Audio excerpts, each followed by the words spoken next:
Imagine só, um pequeno vilarejo encravado nas colinas da Calábria, onde o ar é puro e o tempo parece parar. É lá em Laopo, perto de Casanalo Iono, que tudo começou. Em 26 de janeiro de 1891, nascia Francesco Castiglia, o homem que o mundo viria a conhecer como Frank Costello. Um nome que ele mesmo escolheu com orgulho, como se já pressentisse o destino que o aguardava. A Calábria, no sul da Itália, é um lugar de beleza singular, mas também de lutas. Entre o calcanhar e a bota da Península Italiana, essa região guardava uma realidade dura, a pobreza que marcava a vida de milhares. E a família Castiglia não era exceção. Luigi, o pai, um agricultor de 45 anos, trabalhava a terra com as mãos calejadas, enquanto Maria, sua esposa, dividia o tempo entre os afazeres domésticos e o ofício de parteira, sempre buscando um trocado extra para sustentar os filhos. Eram tempos difíceis, em que cada refeição era uma conquista e cada dia, uma batalha pela sobrevivência. Francesco era o sexto filho do casal, chegando a um lar já cheio. 4 irmãos mais velhos e, mais tarde, 3 irmãos mais novos, 2 meninas e Eduardo, o caçula. Desde cedo, a vida o ensinou a ser útil. Com apenas 5 anos, já ajudava o pai nos campos, aprendendo que o trabalho era a única moeda que valia algo naquela Itália do século XIX. A escola? Um luxo que poucos podiam ter. Para os Castiglia, como para tantíssimas famílias da região, a prioridade era sobreviver. Mas a Calábria não era só miséria. Era também o ponto de partida de um êxodo massivo.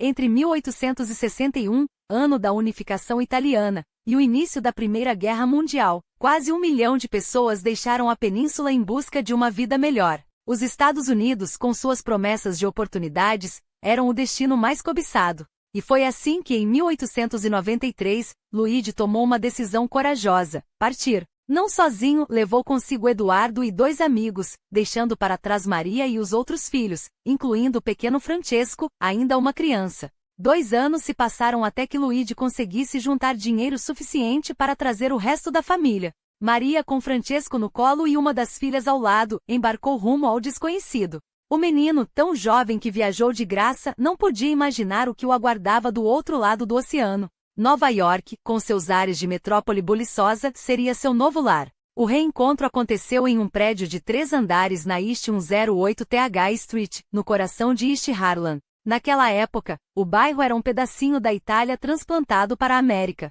As ruas ecoavam mais o italiano do que o inglês, e o cheiro de pão fresco e molho de tomate invadia as calçadas. Luigi, sempre empreendedor, abriu uma pequena mercearia, onde vendia o essencial: leite, farinha, ovos e pão.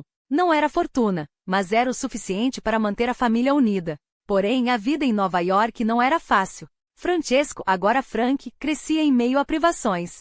A fome era uma companheira constante e a escola, um sonho adiado. Sem dominar o inglês, ele se sentia deslocado como tantíssimos outros imigrantes. Mas a rua era um mundo à parte. Foi lá que ele conheceu Eduardo, seu irmão, e juntos descobriram os jogos de azar, as apostas clandestinas e, claro, os perigos de um bairro onde a lei muitas vezes não chegava. Frank não gostava de East Harlem. A pobreza o perseguia, e a sensação de não pertencer o corroía. Anos depois, ele confessaria a um psiquiatra que nunca se adaptou àqueles primeiros anos, marcados pela escassez e pela violência. Mas foi justamente nesse ambiente hostil que ele aprendeu uma lição valiosa: a sobrevivência não dependia só do trabalho honesto. Havia outros caminhos. E a Itália, a Itália. Lá, a miséria também gerava seus próprios demônios. A máfia siciliana e a 'ndrangheta calabresa já teciam suas teias há séculos, controlando terras, negócios e até a justiça. Grupos que nasceram para resistir à opressão dos Bourbons no reino de Nápoles, mas que com o tempo se tornaram senhores do crime. E se em Nova York a pobreza empurrava os jovens para as ruas na Calábria, ela os entregava às mãos dessas organizações. Frank Costello não nasceu criminoso. Ele foi forjado pela necessidade, pela fome e por um sistema que não oferecia alternativas. Sua história é a de milhares de imigrantes que, entre o sonho americano e a realidade cruel, encontraram no crime uma saída ou uma armadilha. Mas isso é outra história. Mas não foi apenas a pobreza que moldou o destino de Frank Costello. Foi também a terra que o recebeu, ou melhor dizendo, as terras que o expulsaram. Porque enquanto a Itália do Sul fervilhava com organizações que se autoproclamavam protetoras dos fracos, os Estados Unidos já tinham seu próprio ecossistema de poder nas sombras. E não demorou para que aquelas mesmas sociedades beneficentes sicilianas, tão úteis em ajudar os recém-chegados a encontrar trabalho, moradia e até um enterro digno, se revelassem o que sempre foram, braços estendidos da máfia além-mar. Os jornais da época, sempre ávidos por sensacionalismo, já registravam sua presença em Nova Orleans desde 1869. Mas o crime não era privilégio dos italianos. Nas ruas sujas das grandes cidades americanas, ele era uma moeda corrente, trocada entre irlandeses, judeus e qualquer outro grupo que a miséria e a exclusão tivessem jogado contra a parede. Os irlandeses, aliás, chegaram primeiro, décadas antes, nos anos 1830, com fome e desespero como bagagem. Tiveram tempo de sobra para estabelecer suas próprias regras, seus próprios impérios de sangue e proteção. Quando Francesco, agora Frank ou Frank para os íntimos, começou a dar seus primeiros passos no submundo nova-iorquino, o tabuleiro já estava montado. E os peões eram jovens como ele, filhos de imigrantes com sonhos grandes demais para caberem nos salários de fábricas ou nos carrinhos de carga dos docas. Ele tentou sim. Trabalhou numa fábrica de pianos, arrastando caixas pesadas por escadarias que pareciam não ter fim, num tempo em que segurança no trabalho era um conceito tão distante quanto a Itália que deixará para trás. Mas o corpo cansa, a ambição não. E quando as mãos já não aguentavam mais o peso dos pianos, Frank descobriu que podiam ser mais ágeis em outras coisas. Quebrar máquinas de venda automática, por exemplo, um negócio de pequeno porte, mas que rendia mais do que um mês de salário honesto. Até que em abril de 1908 a sorte o traiu. Um comerciante de carvão em Washington Avenue, um empurrão amigável, um martelo que apareceu como por milagre. E lá estava ele pela primeira vez, diante de um juiz. As acusações caíram por terra. Frank saiu livre. Aprendeu naquele dia uma lição valiosa. O sistema tinha brechas, e ele era bom em encontrá-las. Mas a segunda prisão veio em 1912, desta vez por um roubo mais ousado, joias no valor de $2.000, uma fortuna para um rapaz de bairro pobre. Novamente a justiça o soltou, quase como se o destino estivesse lhe dando uma segunda chance. Ou talvez uma terceira. Porque em 1915, com uma pistola no bolso e o sobrenome da mãe na boca, Castelo, dessa vez Frank foi parar novamente atrás das grades. O juiz, menos complacente, lhe deu 1 ano de prisão em Velfare Island, o mesmo pedaço de terra que hoje abrigaria os arranha-céus de Roosevelt Island, mas que então era um depósito de homens quebrados por um sistema que não queria saber deles. 11 meses depois, ele voltou às ruas. Não como um homem reformado, mas como um que havia entendido de uma vez por todas que a lei não era feita para gente como ele. Era 1916, e Frank Costello já não era mais um simples ladrão de rua. Era um aprendiz. E o submundo nova-iorquino, com suas alianças frágeis e guerras silenciosas, estava prestes a ganhar um de seus jogadores mais astutos. Foi nesse mesmo ano que ele conheceu Lori Gama, irmã de um amigo, uma mulher que, contra todas as probabilidades, viu nele algo além do que ele próprio enxergava. Casaram-se em setembro de 1914, ele com 15 anos, ou pelo menos era o que dizia, ela com 19. Um apartamento modesto em West Harlem, a ilusão de uma vida normal. Mas a paz doméstica duraria pouco. Em março de 1915, a polícia o encontrou novamente, desta vez armado. Mais um sobrenome falso, mais um juiz, mais uma sentença. 1 ano em Velfare Island, onde aprendeu que a prisão não era um castigo mas uma escola. Quando saiu, em 1916, Frank Costello não era mais um nome qualquer nos arquivos policiais. Era um homem com conexões. Os docas de Nova York, onde trabalhará como carregador, eram o ponto de encontro de todos os que queriam subir na vida, ou pelo menos não afundar. Ali, entre caixas de contrabando e subornos a fiscais, ele conheceu os irlandeses, os judeus, os italianos como ele, todos disputando o mesmo pedaço do bolo. E Frank, com seu sorriso fácil e sua mente afiada, soube como ninguém jogar esse jogo. Até que em maio de 1919, veio o teste definitivo. Preso novamente, desta vez por assalto à mão armada, um roubo de $100 que quase lhe custou a liberdade para sempre. Mas Peter Moro, o homem que o delatou, acabou se revelando um aliado inesperado. Porque no submundo até uma traição pode ser negociada. E Frank Costello, mais do que ninguém, sabia o valor de uma boa negociação. Era um momento mágico, quase cinematográfico. Um encontro silencioso em um estacionamento deserto em Queens, onde o destino se selava com um simples aperto de mão. Não precisavam de palavras. Frank Costello sabia reconhecer uma oportunidade quando havia, e naquele instante, o futuro do crime organizado americano estava sendo escrito entre quatro paredes de concreto e o cheiro de gasolina. Porque a febre do jogo, aquela tentação irresistível que já havia levado tantos à ruína, era apenas o começo. Os pushboards, aqueles passatempos inocentes, logo perderam a graça. Mas então, em janeiro de 1920, o governo americano cometeu o maior erro de sua história: proibiu o álcool. E com um único golpe de caneta, transformou Frank Costello de um pequeno criminoso ambicioso em um dos arquitetos do maior negócio ilegal do século. De repente, Nova York, e todo o país, virou um barril de pólvora. Centenas, milhares, todos com sede. E onde há sede, há quem esteja disposto a matá-la por um preço. Os armazéns do governo, supostamente invioláveis, tornaram-se cofres abertos para quem soubesse como negociar. Álcool confiscado, licenças médicas falsas, subornos que escorriam como uísque derramado, tudo virava moeda de troca. E Frank, com seu instinto afiado, viu além do óbvio. Não se tratava apenas de vender bebida. Tratava-se de construir um império. Foi então que ele se juntou aos nomes que fariam história. Os italianos como Charles Lacq Luciano e Vito Genovese com sua elegância letal. Os judeus como Meyer Lansky, o estrategista frio, e Bugsy Siegel, o sonhador violento. E claro, Arnold Rotem, o cérebro por trás de tudo, o homem que financiou sonhos e guerras com a mesma indiferença com que contava suas fichas de pôquer. Rotem viu potencial em Frank. Não apenas como um capanga, mas como um sócio. E quando Rotem apostava em alguém, o mundo inteiro prestava atenção.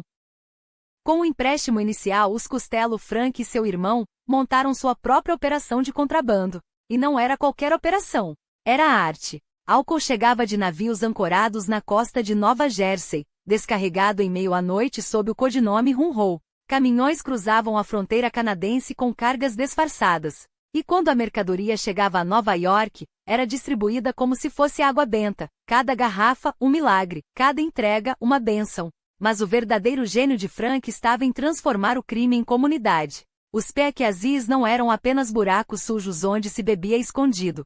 Eram salões de baile, pontos de encontro, templos onde italianos, irlandeses e judeus, antes rivais, agora dividiam copos e segredos.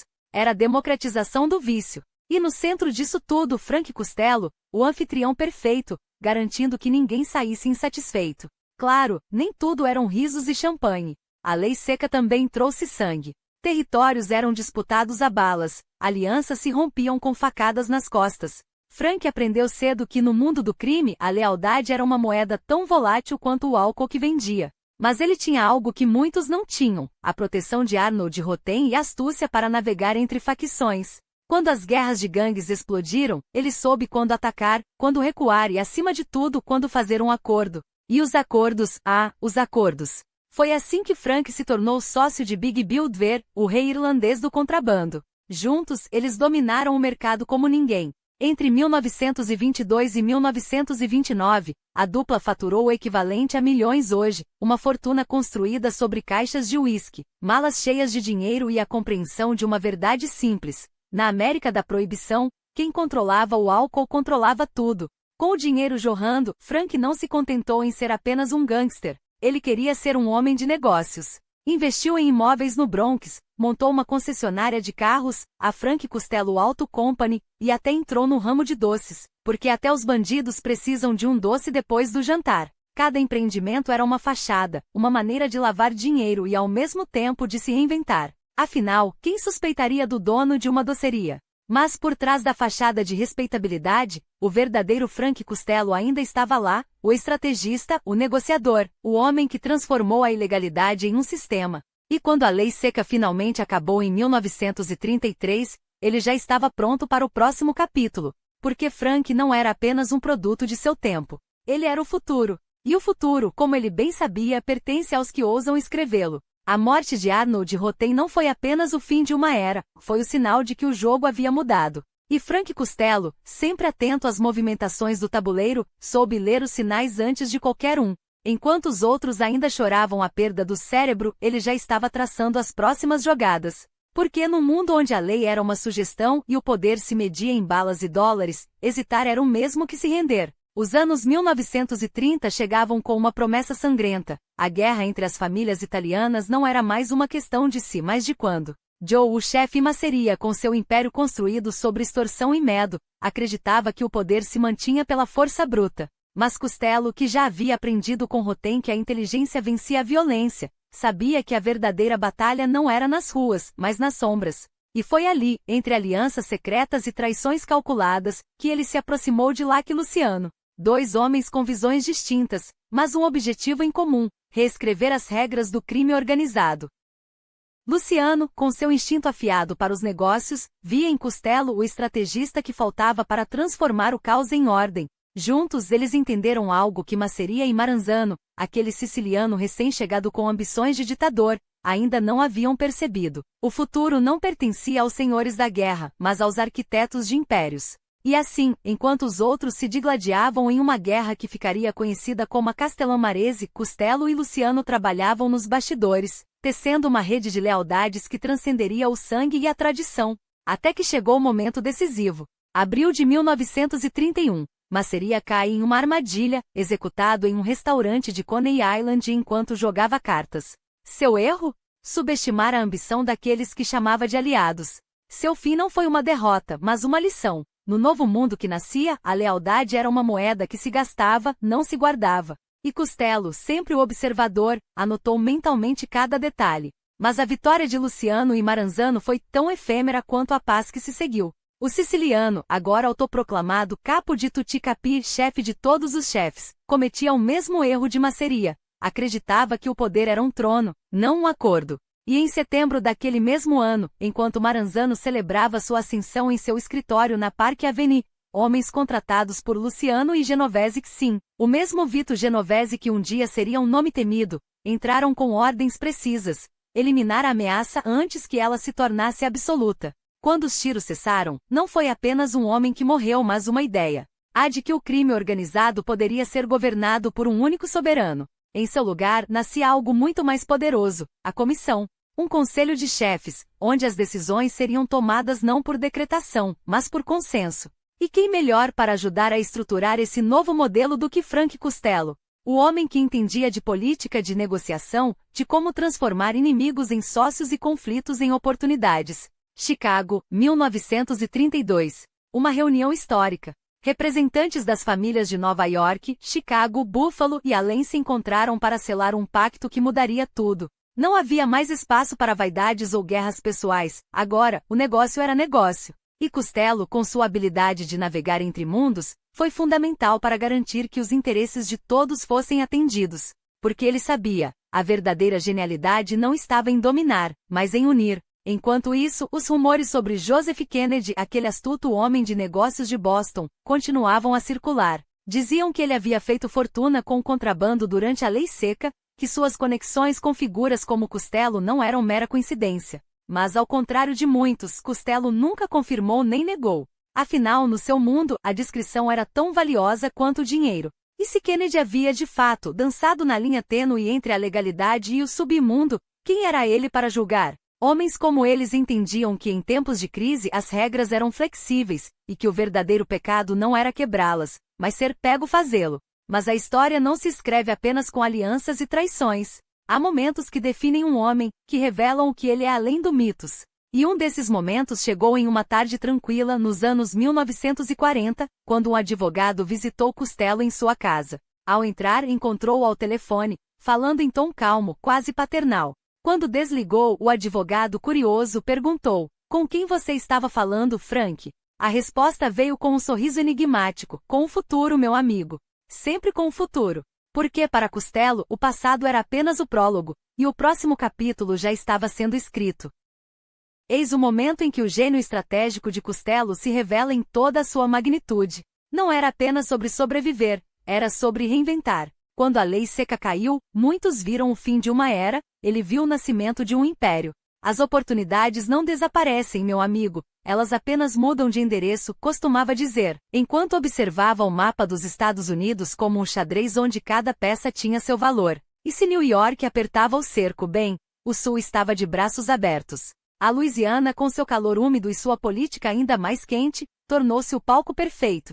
Huey Long, o Kingish, era um homem que entendia o poder e o preço dele. Um populista de punho de ferro, inimigo declarado de Roosevelt, mas um aliado valioso para quem soubesse negociar. Costello soube. Enquanto os slot machines eram empilhados nos armazéns de Nova Jersey, aguardando o momento certo, ele traçou uma rota até o Bayou, onde as leis eram mais flexíveis e os bolsos mais fundos. Um homem não precisa de um título para governar, murmurava, enquanto fechava o acordo que transformaria New Orleans no novo Eldorado do jogo.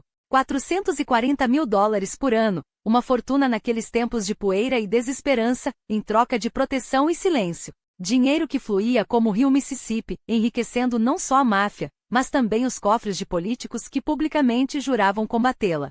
Era um sistema tão bem oleado que até a morte de Long, em 1935, não abalou o esquema. Se algo apenas provou que Costello havia escolhido bem seus parceiros. Phil Castell, seu homem no chão, garantia que as máquinas continuassem girando, os lucros subindo e as autoridades, quando não eram coniventes, olhassem para o outro lado. $1 milhão em anos bons. 1 milhão. Num país onde famílias passavam fome, onde fazendeiros perdiam suas terras. Ele construía um império sobre o vício e a esperança de uma sorte que nunca chegava para os outros. Mas o destino, como sempre, tinha seus caprichos. Enquanto Costello celebrava sua vitória no sul, o norte preparava sua vingança. Thomas Dewey, o promotor que se tornaria lenda, não era homem de meias medidas. Quando desferiu seu golpe em 1936, foi com a precisão de um cirurgião, batidas simultâneas em bordéis, cassinos clandestinos e até nos esconderijos onde os capangas de Lucky Luciano se refugiavam.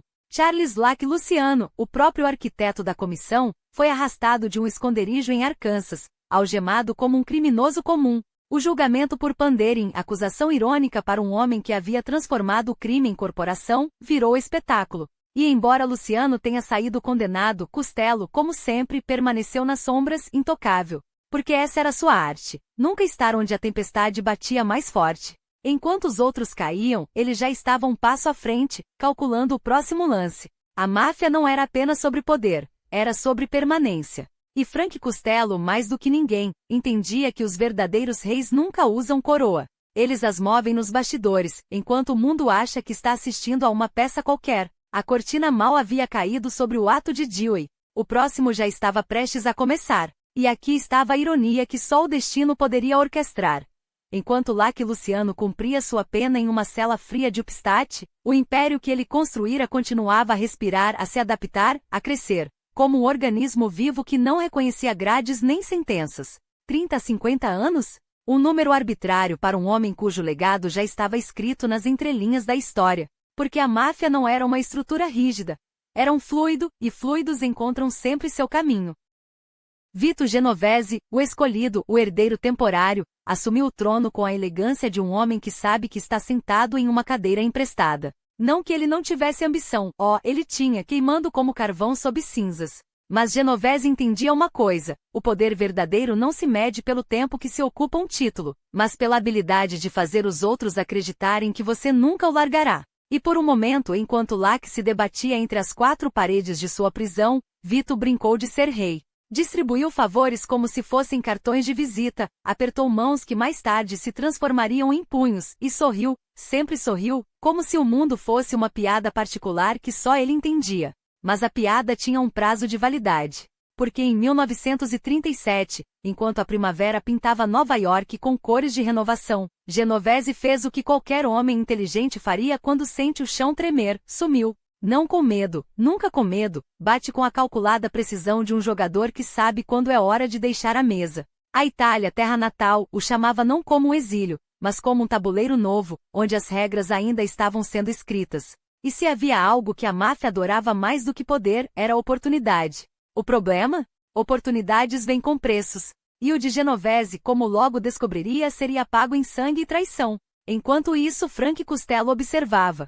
Sempre observando. Porque Costello não era como os outros. Não era o brutamontes de Chicago, nem o estrategista paranoico como Genovese, nem o visionário presidiário como Lucky. Costello era o negociador, o homem que transformava inimigos em sócios e problemas em lucro. E em 1937, quando o título de chefe interino da família Luciano caiu em suas mãos como um presente envenenado, ele não o agarrou com ganância. Ele o moldou. Porque Costello sabia, o verdadeiro poder não estava em comandar, mas em conectar. E Nova York? Nova York era um quebra-cabeça de influências, onde cada peça, dos políticos de tammany hall aos juízes de bolso, dos sindicatos aos portos, podia ser movida com a pressão certa.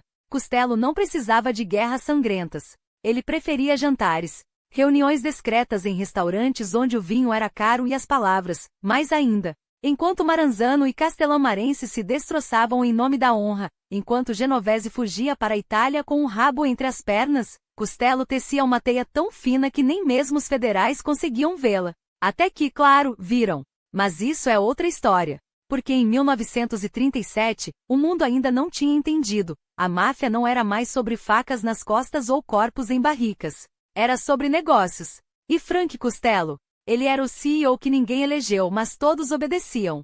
Quando a lei secou o álcool, ele encontrou o jogo. Quando o jogo ficou quente, ele encontrou as apostas. E quando as apostas se tornaram arriscadas demais, ele encontrou outra coisa. Sempre outra coisa. Até que em 1939, a Europa decidiu queimar. E de repente até os homens que se achavam intocáveis tiveram que olhar para o céu e se perguntar: o que acontece quando o mundo inteiro vira um campo de batalha? A guerra tinha seus próprios códigos, e os homens que sabiam jogar com eles não precisavam de uniformes para serem generais. Quando os aliados precisaram de Sicília em 1943, não foi com tanques ou bombardeios que a ilha caiu tão rápido, foi com um aperto de mão. Um acordo entre gentlemens. O governo americano, com seu jeito educado de pedir favores, e a máfia siciliana, com seu jeito ainda mais educado de cobrá-los. E quem esteve no centro disso tudo? Frank Costello, claro. Sempre onde o poder estava sendo redistribuído, sempre onde o dinheiro mudava de mãos.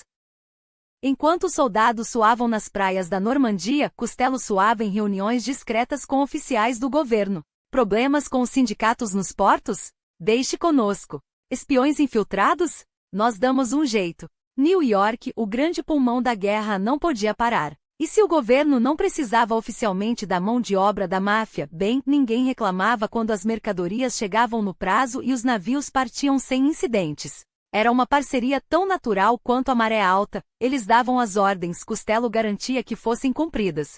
Sem burocracia. Sem perguntas. E então veio Lucky Luciano. Preso em Great Meadows, uma prisão tão bonita que quase fazia esquecer as grades, ele recebia visitas ilustres, agentes federais, velhos amigos, homens com pastas cheias de segredos. Porque a guerra não era só lutada com balas, era lutada com informações. E Luciano, mesmo atrás das grades, ainda era o melhor jogador do tabuleiro. Passava os recados adiante, como um general enviando tropas para a linha de frente. Os alemães estão movendo algo pelo porto. Aqueles caras em Long Island não são o que parecem. E o governo, grato, ouvia. Até que em 1946, como recompensa por serviços prestados à pátria, Lucky ganhou o que nenhum juiz lhe daria, a liberdade. Com uma condição, é claro, que deixasse o país. A América não queria heróis com passado sujo morando no quintal. Então Luciano voltou para a Itália, de onde nunca deveria ter saído. Mas exílio para um homem como ele era só uma questão de logística. Em fevereiro de 1946, ele já estava traçando novos planos. E enquanto isso, do outro lado do Atlântico, Costello assumia o trono que sempre foi seu por direito. New York, 1945. A guerra na Europa tinha acabado, mas a batalha pelo controle das ruas estava só esquentando. Os aliados viraram suas armas para o Pacífico, mas os chefes da máfia viraram seus olhares para os negócios. Porque guerra é guerra, mas oportunidades são eternas. E foi então que Vito Genovese voltou. Deportado da Itália em 1945, depois de anos foragido por um assassinato que ninguém conseguia provar, Genovese chegou a Nova York como um homem com uma missão: recuperar o que era seu. Mas Costello já estava sentado no trono. E os dois que outrora tinham sido aliados, agora se encaravam como reis rivais em um tabuleiro onde só havia espaço para um. Genovese tinha ambição. Costello tinha o respeito da família. Um tinha as conexões políticas, o outro o instinto para o negócio. E enquanto a cidade se reconstruía após a guerra, eles se preparavam para uma batalha que não seria travada com armas, mas com traições, subornos e corpos que desapareciam no East River. Até que em junho de 1946, algo mudou. Um problema sério. Um daqueles que faziam até os homens mais frios suarem. Alguém dentro da organização estava falando demais. Testemunhas chaves começaram a aparecer mortas. E de repente, o ar cheirava a pólvora novamente, não a dos campos de batalha, mas a dos becos escuros onde contas são acertadas sem juiz nem júri. Costello sabia que não era coincidência. Alguém estava mexendo os pauzinhos. Alguém que queria seu lugar. E quando Genovese, com aquele sorriso afiado, sugeriu uma reunião de família em Havana, Costello entendeu. Não era um convite. Era um desafio. Porque em dezembro de 1946, enquanto o mundo comemorava o Natal, os homens que realmente mandavam na América se encontraram em Cuba. Não por acaso. Não por amizade. Mas para decidir quem iria governar o império quando a poeira baixasse. E quando Lucky Luciano, exilado mas ainda poderoso, chegou à festa, todos souberam. A guerra tinha apenas mudado de campo. Mas o verdadeiro jogo não estava em Havana, estava sendo traçado nas sombras de Las Vegas, onde um homem como Bugsy Siegel, com seu charme de gangster e sua ambição desmedida, transformaria o deserto em ouro. E foi ali, entre as dunas escaldantes e os sonhos de fortuna, que a máfia plantou sua bandeira. Siegel não era apenas um capanga de Meyer Lansky, era o arquiteto de um império. O Flamingo, aquele palácio cor-de-rosa no meio do nada, não era só um cassino, era prova de que o crime organizado tinha visão. Famílias de Nova York, Chicago, até mesmo de Sicília, investiram pesado. Dinheiro sujo se transformava em tijolos, em luzes de neon, em copos de uísque servidos por garotas de sorriso fácil. Vegas não era mais um buraco no mapa, era o futuro. E eles estavam construindo-o com as próprias mãos. Claro, Siegel exagerou.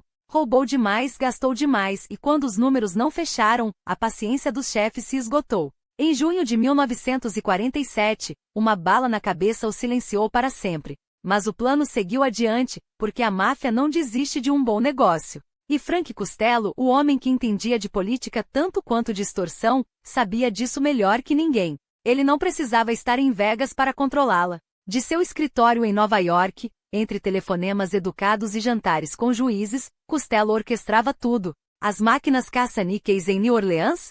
Suas. Os empréstimos a políticos ambiciosos? Seus. O Tropicana, aquele outro templo do pecado que surgiria nos anos 50? Também seu. Mesmo que anos depois a polícia encontrasse em seu bolso um papelzinho comprometedor demais. Porque Costello não era apenas um chefão.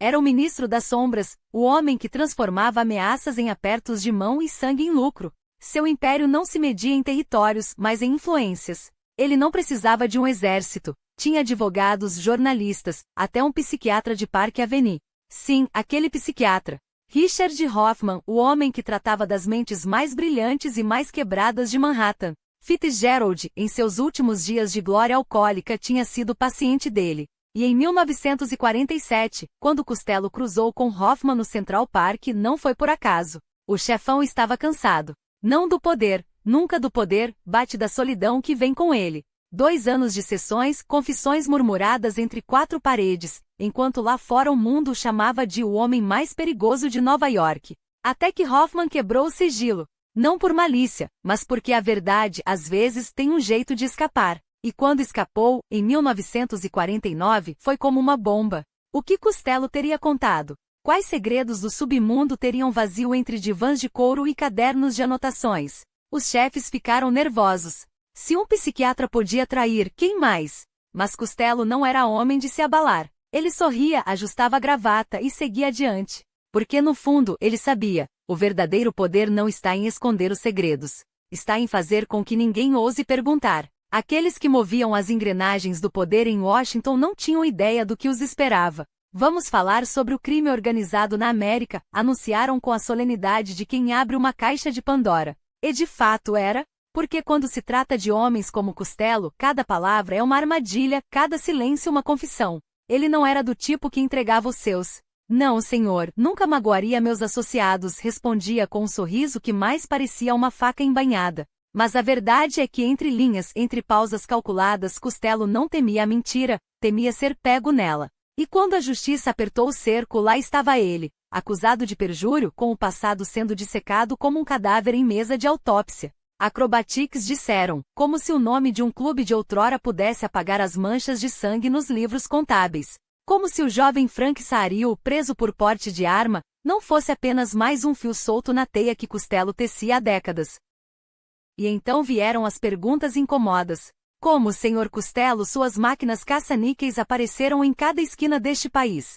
Ele poderia ter se esquivado, como sempre. Poderia ter sorrido, ajustado a gravata, e deixado que o silêncio fizesse o trabalho sujo. Mas não. Dessa vez, ele olhou nos olhos e disse, eu fiz. 3 palavras. Uma admissão. E como por mágica, um cheque de $40.000 por ano surgiu, destinados a uma causa filantrópica, de escolha de Huey Long. Gostaria de ajudar, mas não sei se posso, brincou, como se a lei fosse um convite que ele poderia recusar educadamente. Mas os fios da teia não se limitavam a políticos de Nova Orleans. Havia Tammany Hall, os corredores escuros do poder em Nova York, os apertos de mão que selavam destinos.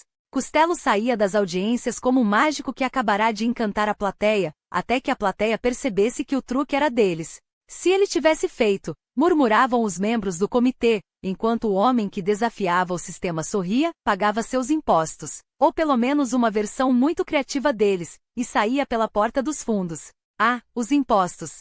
A grande ironia! O mesmo golpe que derrubou Al Capone agora se voltava contra Costello. 20 anos depois, a história se repetia como farsa, ou tragédia, dependendo do lado da mesa em que se sentava. Em 1952 ele ainda corria, ainda se esquivava, enquanto os federais afiavam suas canetas. Ele pagou o que devia, insistiam seus advogados, como se a matemática do submundo pudesse ser auditada por contadores honestos. Mas os números não mentiam. Ou melhor, mentiam demais. Havia lacunas nos livros, fortunas que apareciam e desapareciam como fumaça, e um dossiê sendo montado peça por peça, como um quebra-cabeça cujo quadro final era uma cela. Até que em 1954, o veredicto caiu, 5 anos.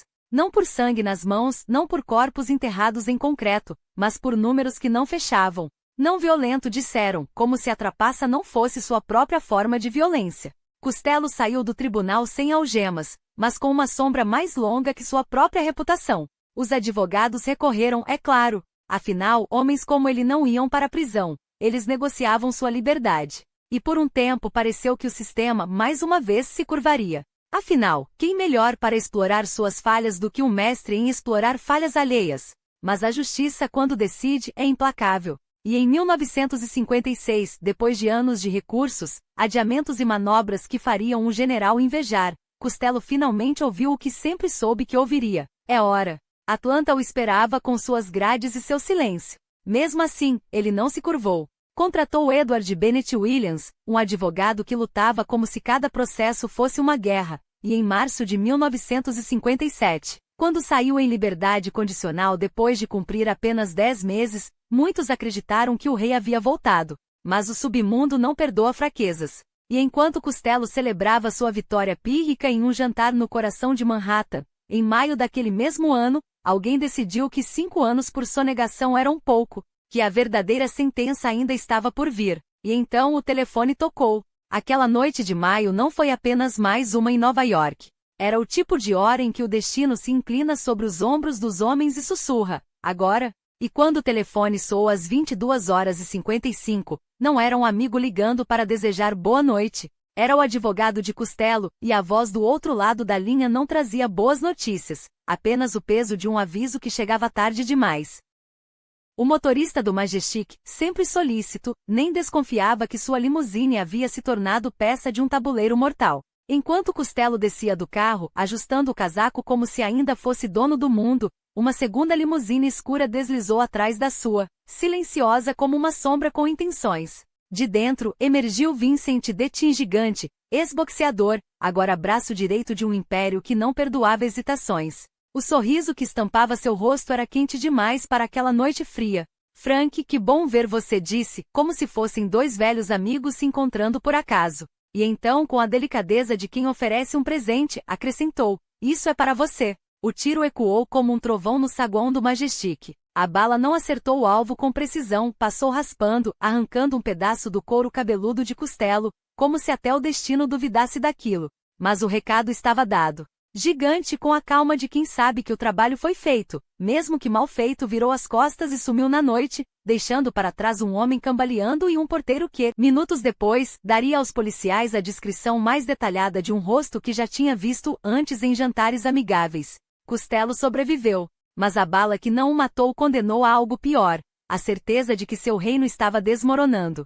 Os dias seguintes foram um turbilhão de ligar os pontos Genovese e Anastasia, os antigos aliados que agora cheiravam a traição. E então veio a escolha, guerrear até o último homem ou recuar enquanto ainda havia tempo. Ele escolheu a segunda opção. Não por covardia, mas porque um rei deposto sabe que algumas batalhas não são para ser vencidas, são para ser abandonadas antes que arrastem tudo consigo. Enquanto isso, o governo federal não dormia. As acusações de sonegação, que antes pareciam um incômodo menor, agora ganhavam contornos de uma armadilha fechando-se. Em outubro de 1958, o veredicto caiu como uma lápide. Costello voltaria para a prisão, desta vez para cumprir o resto de sua pena em Atlanta. Ironia cruel, o homem que um dia comandou impérios passaria seus últimos anos de liberdade entre grades, ao lado de outros fantasmas do passado como Lucky Luciano, em uma dança macabra de memórias e arrependimentos.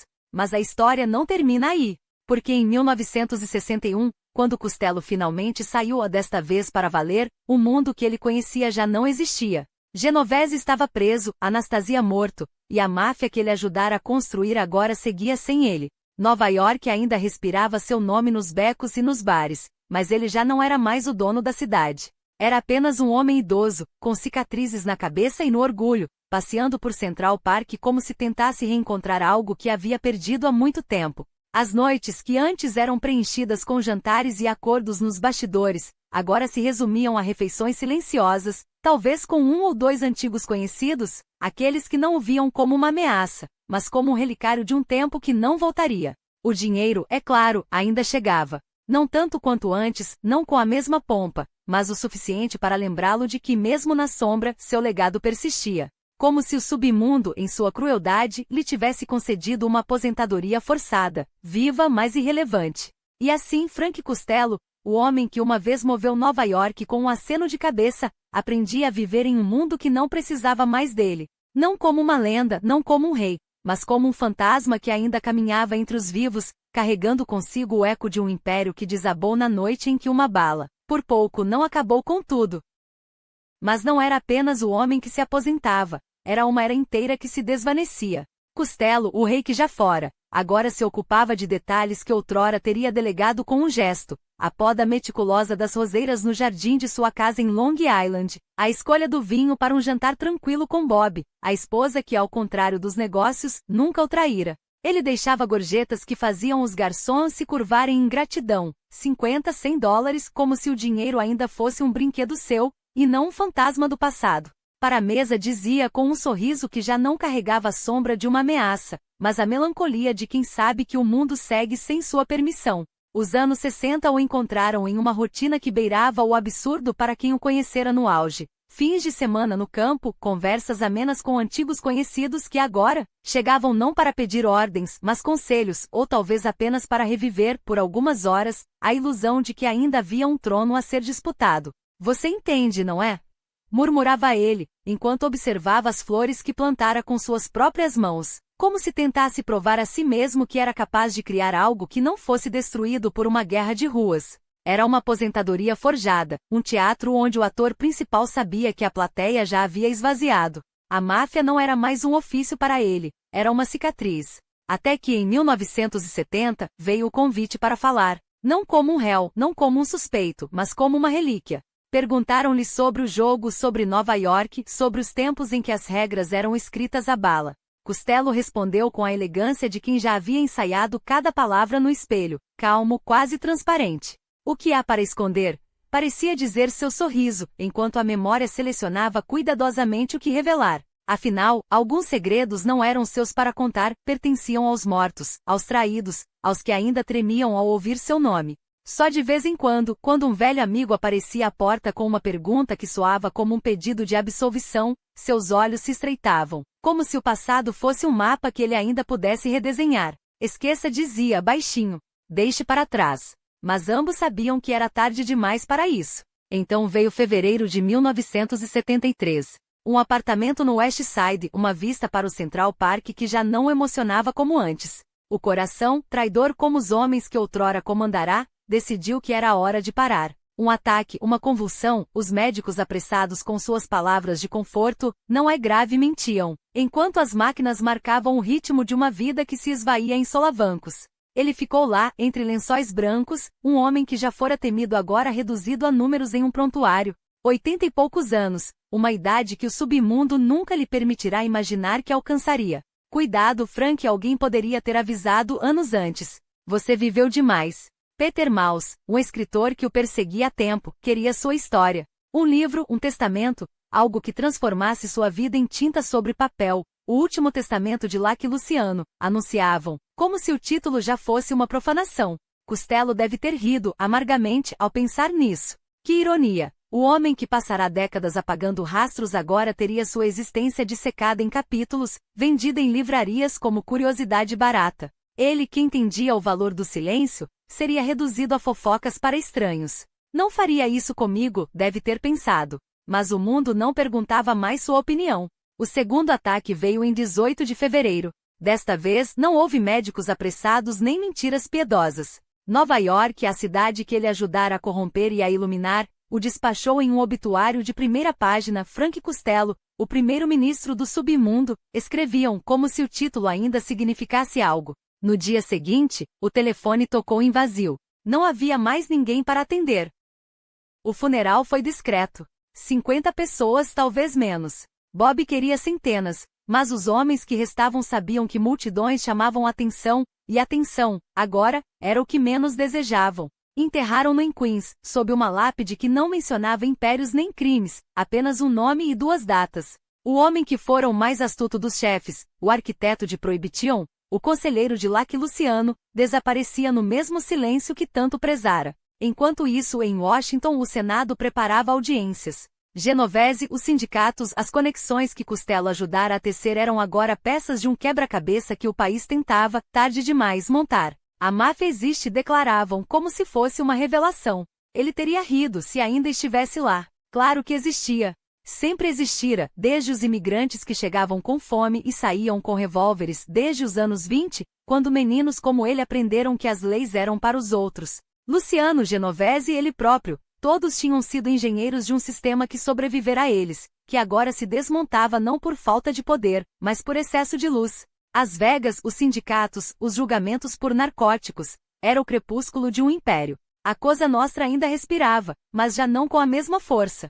O país que Costello ajudara a moldar nas sombras agora o expunha em manchetes, em depoimentos, em livros que vendiam sua história como ficção. Ele, que entenderá cedo que o verdadeiro poder estava em nunca ser visto, morrera justamente quando o mundo aprendia a olhar. E assim o último dos grandes, aquele que sobrevivera a guerras, traições e balas, foi reduzido a uma nota de rodapé na história que ele mesmo escrevera. Não como um herói, não como um vilão, mas como um homem que no fim, descobriu que até os fantasmas têm prazo de validade. Metade da vida de Genovese foi um exílio melancólico, longe das ruas que um dia dominara com punho de ferro. Não bastasse o desterro, nem mesmo o solo de Kansas o aceitou, os últimos 10 anos de sua existência se arrastaram entre grades, onde o homem que outrora decidia o destino de impérios se viu reduzido a um número de prisão. Uma ironia cruel para quem passara décadas escrevendo as regras do jogo, só para descobrir, no fim, que o tabuleiro também tinha limites. E enquanto ele apodrecia em sua cela,